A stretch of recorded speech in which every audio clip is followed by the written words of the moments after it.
అభినయ్ దర్శన్ అని నేనే ప్రసంగాలు చేస్తాను. ఏమని? సిగరెట్లు తాగకూడదు, మందు కొట్టకూడదు అని. కూర్చున్న 100 మందిలో 90 మంది నా ప్రసంగం విని మారిపోతారు. నేను ఇంటికి వెళ్ళిపోయిన తర్వాత మందు కొడతా, సిగరెట్ తాగుతా అనుకుందాం. ఇప్పుడు ఆ 90 మంది చచ్చిపోతారు, నేను చచ్చిపోతా ఒక టైంలో. ఇప్పుడు ఆ 90 మంది పరలోకంలోకి వెళ్ళిపోతారు, నేను వెళ్ళను. ఇప్పుడు నా ప్రసంగం విని వాళ్ళు మారారు, అది వాళ్ళకి లాభమే. నష్టపోయింది ఎవడైతే దొంగ బతుకు బతికాడు వాడు నష్టపోయాడు. అల్టిమేట్గా నష్టపోయేది నేనే.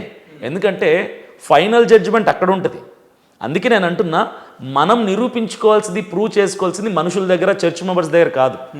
God has to decide. We have to prove our self to God side. దేవుని దృష్టిలో మనం ప్రూవ్ చేయబడాలి. 10 ఏళ్ల నుంచి నడవని వ్యక్తి సడన్ గా వీల్ చైర్ మీదకి వచ్చి ఏదేదో అక్కడ మాయ చేయంగానే నడిచి ఆయన 100 మీటర్స్ నేను ఒకటి చెప్తున్నా, అన్ని తెలియదా? అన్ని తెలిసిన పిల్లలు పుడతారని వినండి. ఇప్పుడు ఎవరు చేసే తప్పుకి వారు శిక్ష భరించక తప్పదు. ఇది ఒకటి కాన్సెప్ట్.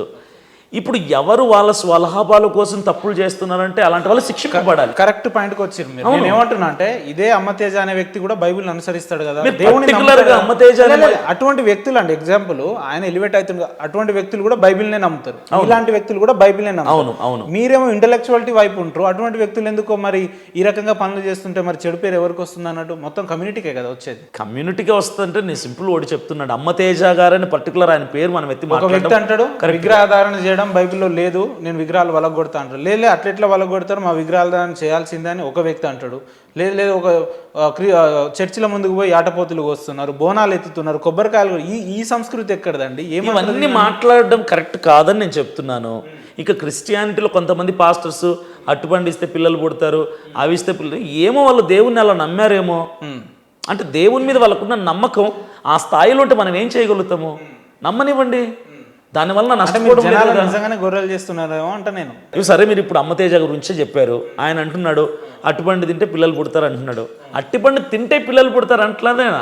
దేవుని మీద విశ్వాసం ఉండి అట్టిపండు తినండి పిల్లలు పుడతారు అంటున్నాడు. ఇప్పుడు దాని మీద ఆయనకు అంత గొప్ప నమ్మకం ఉందేమో దేవుడి మీద. ప్రార్థన చేసి అట్టిపండు ఇస్తే పిల్లలు పుడతారు, ప్రార్థన చేసి వాటర్ ఇస్తే పిల్లలు పుడతారు ఆయన నమ్ముతున్నాడేమో. బియాండ్ ఉంది ఆయనకి. అంటే ఎక్కువ, అందరికంటే ఎక్కువ ఉందేమో విశ్వాసం. అవనివ్వండి. ఒకవేళ అసలు నమ్మకమే కాదనుకోండి, లేదంటే ఏదో ట్రాష్ అనుకోండి, ఏదో ఫేక్ అనుకోండి. వాడు చెప్తే అది బాగోదన్న, నీ పెదవులు కాదు ఇతరులే అని అంటాడు బైబిల్లో. నేనేం చేశాను, నేను ఎంతమందిని పోషిస్తున్నాను, ఎంతమందికి సాయం చేశాను, ఎన్ని వేల కోట్లు కూడగట్టుకున్నారు అది కూడా చెప్తే బాగుంది. లెక్కలేనంత డబ్బు ఉంది. మీకేమన్నా ఏమన్నారు సార్? మీకు కష్టం అనుకోండి, నన్ను అడగండి, నా శక్తికి మించైనా చేస్తాను నేను. మహాసేన ఏమో ఆయన ఎవరు తిట్టడానికి అంటాడు, అమర ప్రసాద్ చంపేసిందని అంటారు. అసలు మీరు మతి స్థిమితం కోల్పోయి మాట్లాడుతుర్రేమో.